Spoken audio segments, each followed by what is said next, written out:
Merry Christmas, everyone! Happy holidays, and welcome to Caleb Watches Movies, the channel where I, Caleb, randomly select one of the many movies that I own and I watch and review them for you. And this was my very first year starting this YouTube channel up, and I just want to say thank you so much to everyone who has viewed my videos and has subscribed to my channel. You don't know how much this means to me. So, to give a little something back, I have decided to make a ranking list for the end of the year. Now, I know a lot of other YouTubers and movie reviewers make like a best of 2017 and a worst of 2017, but the majority of movies that I've seen this year all come from behind me, not at the theater. So, for me to do a best of 2017, it wouldn't have been a well-rounded list. But I am a huge fan of superhero movies, and I have seen every single one that came out this year. Every single one. So I thought, well, if I'm doing a ranking list, might as well be the best superhero movies of 2017. Now, from my calculations, there have been 12 superhero movies, or at least movies that fit into the superhero genre. Now, a little caveat before I get into this is my personal list. Doesn't necessarily mean that it's the right list or that it's your list. This is just my opinion. If your opinion is different, I totally respect that. As long as you can give valid reasons as to why your list is what it is, awesome. That being said, I know that there are not going to be any trolls now underneath in the comments section. Wishful thinking. Yeah, this list is probably going to piss some people off, but again, it's my opinion, doesn't necessarily mean that it's yours. So with that being said, let's get into it. Coming in at number 12, released in February of this year, came a Russian superhero movie called The Guardians, and it's one of the worst superhero movies ever made. Like, this is League of Extraordinary Gentlemen bad. I would rather watch Fan4Stick over and over and over again than watch this movie. It's basically Fan4Stick just in Russia. You have a group of experimented on superhumans that are asked to come together to fight this supervillain that looks like the Hunchback from 300. And instead of taking time to getting to know these characters, or at least getting their backstory, or seeing a little hesitation when it comes to joining this super secret government agency, they're all like, yeah, okay. Yeah, this is terrible. The script feels like it was written by kindergartners. There's no fluidity, nothing really makes sense, and random people just show up throughout the movie with the answers to everything. This is just laughable, and it's a disgrace to the superhero genre. Do yourself a favor and make your lives better by not seeing this film. But I will say this is probably Al Gore's favorite picture because finally Man Bear Pig makes an appearance on the big screen. It's Man Bear Pig! I told you he was real! At number 11 comes Captain Underpants, the first epic movie. Released back in June, actually the same day as Wonder Woman. Big mistake. And Captain Underpants is an adaptation of the kids' book series of the same name. Now, the truly great kids' movies actually have things for kids and for adults. This movie, not just for kids. The humor is very surface level, and there's really nothing much to the story. There is an evil principal, and to get back at him, these two kids hypnotize him into thinking that he is one of their big comic book creations called Captain Underpants. And he goes up against Professor Poopy Pants. However, this movie does present the importance of establishing a kid's creativity, which is super important when you're growing up. These two kids are creating a comic book that is loved by the entire school, but their creative process is being hindered by all of these authority figures, which is an absolutely terrible thing for educators to do. It's a great message, but the execution was a little safe, and I just would have liked something a little more from them. Okay. Now let's get into the good movies. Coming in at number 10, one of the quieter superhero movies of 2017, Sleight, released by WWE Studios. And it's actually a good movie. It's a story about a street magician who can do some pretty impossible stuff. And he's also a drug pusher for his dealer, Dule Hill.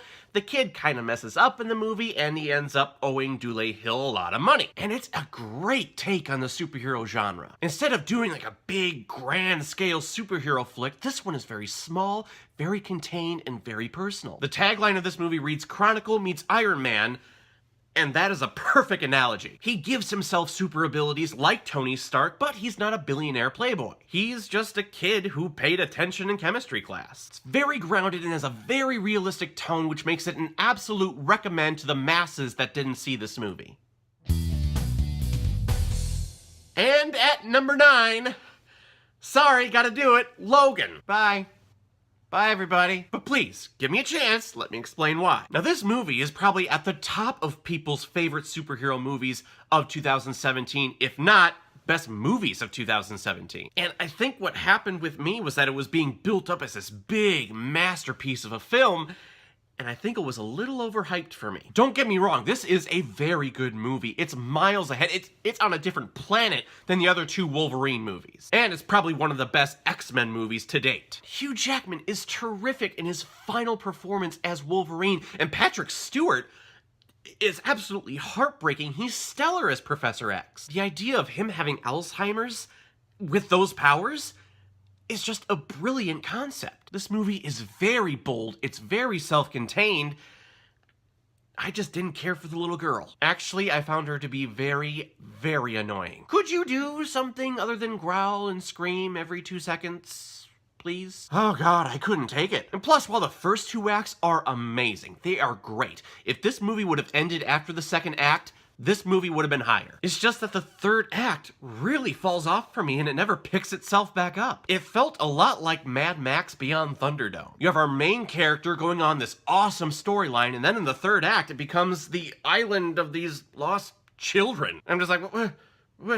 No. And plus, how many times does Logan faint in this movie? I just want to tell the writer, please stop using that as a device to get Logan from point A to point B. We gotta get to South Dakota. Hey, what are you doing up on that mountain? Let me get up. Well, I gotta shave my beard. Seriously, go back and watch it. I'm not kidding. It's basically like that, and if you deny that, go back and watch it. But this is a good movie. It just wasn't as great to me as what other people were making it out to be.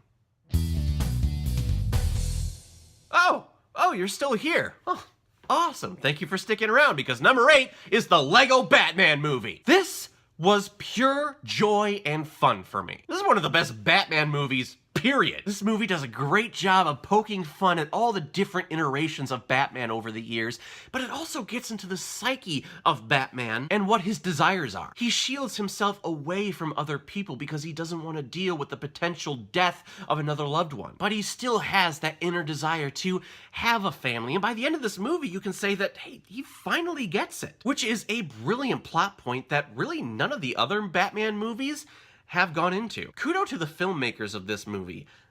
They get Batman. Plus, this movie has one of the best Batman-Joker relationships I've ever seen. Instead of presenting them as sworn enemies, they present them as basically in a relationship, a couple. And that is amazing. Plus, a little personal for me, this was the last movie that we got to see at the Alamo Drafthouse before they closed their location up here in Kalamazoo, Michigan. I've had the best theater experiences there, and it was such a blow for them to leave. So this movie will always have a special place in my heart because of that. I think this movie is just a ton of fun, totally rewatchable.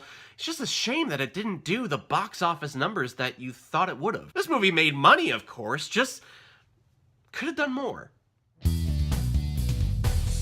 At number 7, Spider-Man Homecoming. Homecoming, indeed. After his scene-stealing performance in Captain America Civil War, Tom Holland finally has his solo Spider-Man flick, and it's one of the best Spider-Man movies ever made. I mean, we've had, like, 10,000 of them in the past 10 years, but, you know. But what I love about this movie the most is that it's done through the lens of a John Hughes movie. Because Peter Parker's Spider-Man in the comics is in high school. He's just a kid. Something that the other Spider-Man movies never did. And that's very important to me as a fan of Spider-Man. One of my favorite runs is the run that Brian Michael Bendis did in the early 2000s, Ultimate Spider-Man. In there, you have to deal with Spider-Man taking down the Goblin or Doc Ock, but he also has to deal with homework and asking girls to dances. And this movie finally did that. Tom Holland is such a great actor. He's just able to capture that innocent, teenagerish vibe that Spider-Man needs. Plus, this movie gave us one of the best MCU villains, the Vulture, played by Michael Keaton. Probably the best part of this movie. We all know that the MCU doesn't have the best track records for villains, so it's really nice to see a good one here. I think that Tom Holland is the best Spider-Man that we've ever had on screen, and it just makes me wanting more movies with this guy as Spider-Man. Plus, this movie was a great example about how 2 different movie studios can work together and be a cohesive unit. Sony Pictures, Marvel Studios, well done. At number 6, Guardians of the Galaxy Volume 2. Whew.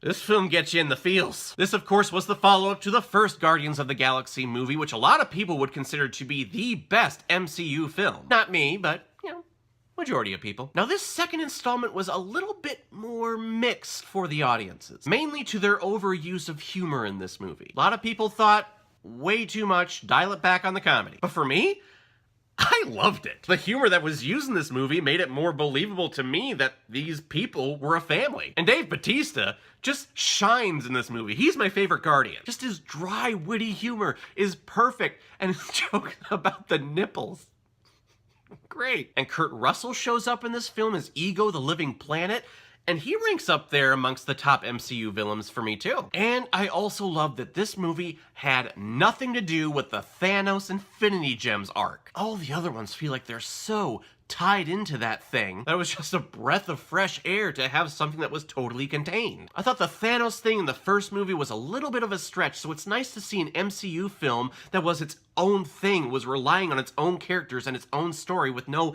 Easter egg or comments on the other MCU films. And that ending was very powerful and well-deserved in my book. It got me and my wife going at the screening. This movie, definitely near the top of my MCU ranking list.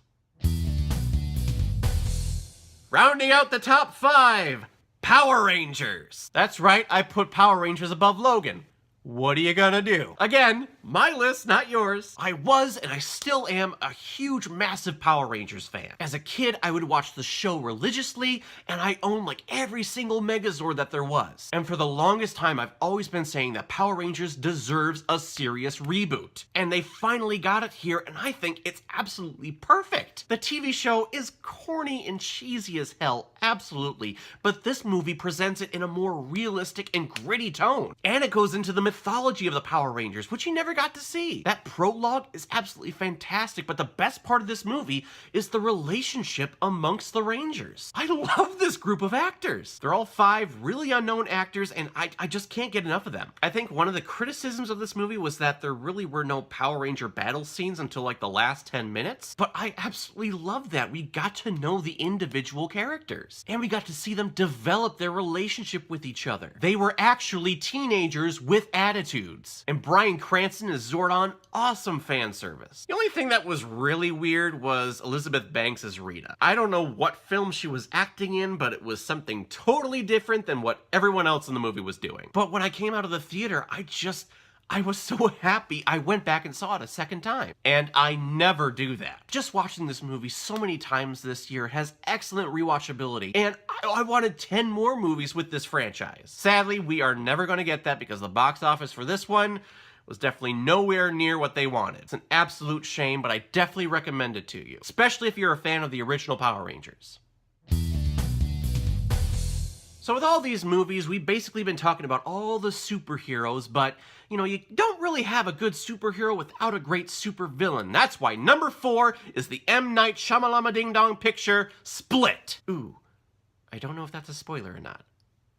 Oh well, too late. James McAvoy is absolutely brilliant in his portrayal of a guy with multiple personalities. 23 to be exact. Soon to be 24. And a couple of these personalities kidnap these 3 girls because they want to use them as a sacrifice to the 24th personality, the Beast. You know, M. Night Shyamalan Ding Dong was striking out for a long time. Just bomb after bomb after bomb, which made this movie an absolute surprise. Like, whoa!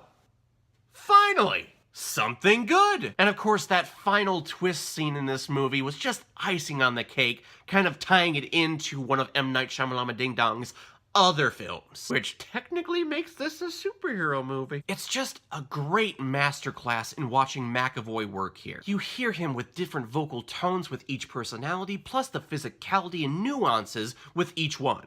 It's just wonderful to watch. Plus, Anna Taylor-Joy is wonderful in this movie. I absolutely loved her in The Witch, so I was really happy to see her pop up here. I think a lot of people forgot about it. Don't forget about it. Go back and watch it, or see it for the first time, please.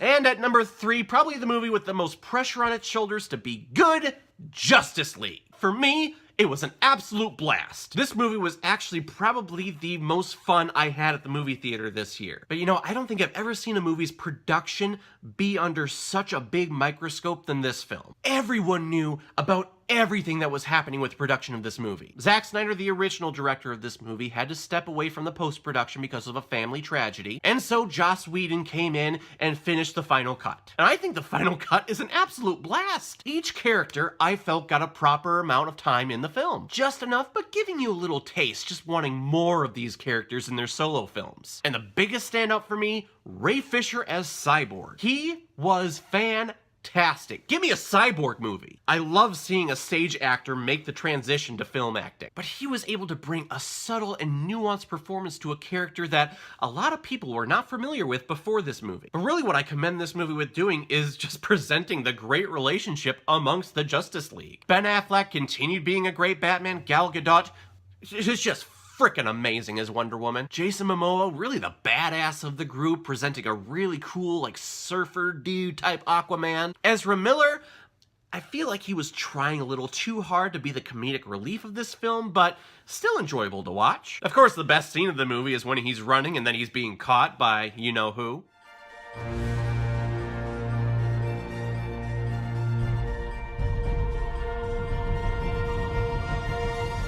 And I think this is the best Henry Cavill has ever been as Superman. And that's what a lot of people were saying. That's the Superman that we've always wanted. He looked like he was having fun, he wasn't brooding, he was smiling. But when he was smiling, unfortunately, you can tell that his jaw was being CGI'd. Again, everyone knew that for reshoots, Henry Cavill had a huge mustache and they had to CGI it out. And a lot of people just couldn't let that go, but you know, I could, but I think the thing that this film was really criticized for was a weak plot and a terrible villain. But for me, I don't know. I was really digging Steppenwolf, and the plot made sense to me. Everyone was like, oh, we need a practical actor in there. Why did you do CGI? I thought the CGI on Steppenwolf looked good. I don't know, maybe I'm just more forgiving, but you know what? This is my damn list, so back off. There was great action in this movie. There was great moments in between the action scenes. And Danny Elfman's score, just absolutely perfect. For the past couple of weeks, I've actually listened to that score nonstop on repeat. And just the little sprinkles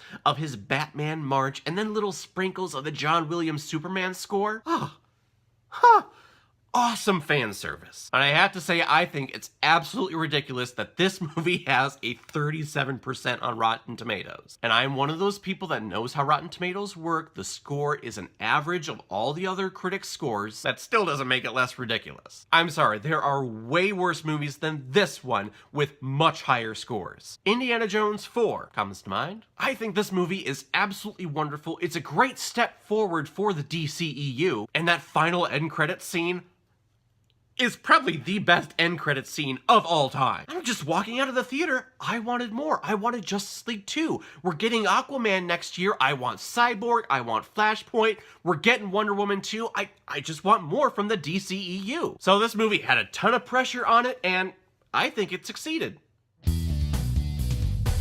And at number 2, probably one of the biggest surprises for me this year was Thor Ragnarok. You know, watching the trailers for this movie leading up to it, I was thinking, oh, they're trying to make it Guardians of the Galaxy. It's one of those fun, lighthearted MCU movies again. There's going to be an underdeveloped villain, and then they're going to be cracking jokes every other line. But no, this movie is wonderful. Yes, there is comedy, but it's great comedy. And it all weaves into the story perfectly. And this movie has stakes. This movie actually probably has the most stakes out of all the MCU films. People actually die in this movie. And not ceremoniously either. Some characters that have been with us since the beginning just kind of gets brushed off, you're dead. Ragnarok is the end of all things, and it absolutely feels like it. And this movie truly embraces its comic book roots. The colors, the sets, Hela's costume is right out of a Jack Kirby drawing. And there are scenes that look like oil paintings, and it's beautiful. This actually felt like a Thor film. It embraced the cosmos. You know, for the first 2 Thor films, the creators played it safe and they put Thor on Earth, but no, he deserves to be out there amongst the cosmos, in space, and different planets. And Chris Hemsworth is a good actor. He's absolutely hilarious, and his performance here is fantastic. Loki is great, Hulk is great, Valkyrie is amazing, I want more of her, and Hela is definitely better than your standard MCU villain. You kind of get a little bit of her backstory, and you see where she's coming from. Doesn't make her less of a badass, though. And she is sexy as hell. Wow! Like, there were points in this movie where I was like, I'm very terrified of you, but I'm also very aroused, and it's very confusing to me. I gave it a lot of thought, and I would have to say that this movie is probably my favorite MCU film. It exceeded every expectation that I have for it going in, and it was just a wonderful experience. Here it is, everyone, the movie that you've been waiting for, and this channel would not be here without this movie, Wonder Woman! And I absolutely mean that when I say that. I would not be doing this right now if it wasn't for this film. I'd been planning on doing Caleb Watches movies for a long time, just kind of putting it off though, never really starting it. And then I saw Wonder Woman, and the next day I said, I have to do this. This movie was so wonderful. I have to start talking about movies. I wanted to start this channel with some sort of positivity as opposed to me wanting to start it to kind of bash movies. That is how inspirational this movie is for me. And she finally gets her standalone movie. It only took 76 years. And I've been saying, why doesn't Wonder Woman get her own movie? But you know what? It coming out this year, it was the perfect timing for it. You know, with all the sexual harassment allegations coming out this year from women about men in power abusing it, here's a movie where the lead and the central figure is a woman who is a freaking superhero. You know, I remember when Gal Gadot was cast about 4 years ago as Wonder Woman. Everyone talked trash about her. How could she be Wonder Woman? She's too skinny. She can't act. She doesn't have big boobs. Yes, that was actually a criticism. But you know what? I stood behind that casting choice the minute that it was announced. And then we got a little bit of her in Batman v Superman. And some people were like, hey, she was really good, I'm kind of interested. But then there were a lot of people that were still like, Batman v Superman was terrible, and I hated everything about it. I don't give a shit about Wonder Woman. You know, people were saying, oh, it's gonna be too dark, it's not gonna be fun, Chris Pine is gonna overshadow her. But where's the marketing for this movie? And you know, everyone that was saying those things ate their words. This movie was full of hope, laughter, darkness, tears, and more importantly, love. I wish we had more time. Tears? I am not kidding you. I cried 5 times in this movie. My wife can back up that story. She was sitting right there. Heck, she was crying at the end. This is one of 2 movies that I can say I could not stand up right away when the movie was done, just because I was such a blubbering mess. Gadot plays Diana beautifully in this movie. She's young and naive, and she thinks that the Great War will end once the one bad guy is stopped. How many times have we heard that as a society? Let's invade Iraq. Let's kill bin Laden. We got him. Still over there. And this movie has, I think, probably the best villain in any superhero movie. Us. People are inherently evil, but they're also inherently good at the same time, and it's wonderful to see Diana learn that. And World War I is the perfect setting for this movie, and for Ares' plot. Whereas if this was set in World War II, yeah, if we kill Hitler, sure, the war is probably over. But World War I was such a mess. It was one of those wars that really you couldn't avoid because everyone wanted to fight each other. Plus, way more people died in World War I than World War II. You had trench warfare, you had chemical warfare, the last time you saw cavalry. It was just a freaking mess. So to see Diana climb up from the trenches during that scene, No Man's Land, it is one of the best scenes ever in the history of cinema. I will put my money down on that. And you know what? Chris Pine is a great partner with Diana. He enhances this movie with his charm and his humor. And Connie Nielsen breaks my heart as the Queen of the Amazons. And Robin Wright is a fucking badass. I wanted a lot more of her. But it made sense why we didn't have a lot. But you know what? The real Wonder Woman of this film is the director, Patty Jenkins. Just let her make whatever she wants to make. Just give her everything. When you look at the behind the scenes, or if you follow her on Twitter, you can see all of the care and love that she put into this production. She responds to all of her fans, particularly the little girls who were touched by this film. Really, for us men, Superman the movie, released in 1978, that was our big superhero movie where we would look up at the poster wanting to be that dude. And it's just awesome that Wonder Woman is now out, and you see all these little girls dressed up as little tiny Wonder Woman, just standing right next to the posters looking up at her. How much more inspiring can you be? And Wonder Woman portrays nothing but love and positivity for us and for the world, and for the DC film universe. It's not about deserve, it's about what you believe, and I believe in love. It gets me every time. This movie will definitely stand the test of time. We'll be talking about this movie 100 years from now, and it's definitely within my top 10 favorite films ever. Whew! That is it! The best superhero movies of 2017, ranked from worst to best. What did you guys think about it? Do you agree or do you disagree? Please comment below, let me know what you thought. And when you're done commenting, please like and subscribe to my channel so you know the next time I post my next movie review. So once again, everyone, thank you very much for a wonderful, innovative year, and I will see you next year in 2018. We got a lot more superhero movies coming out, so be well, be good to each other, and go watch a movie. Take care, guys.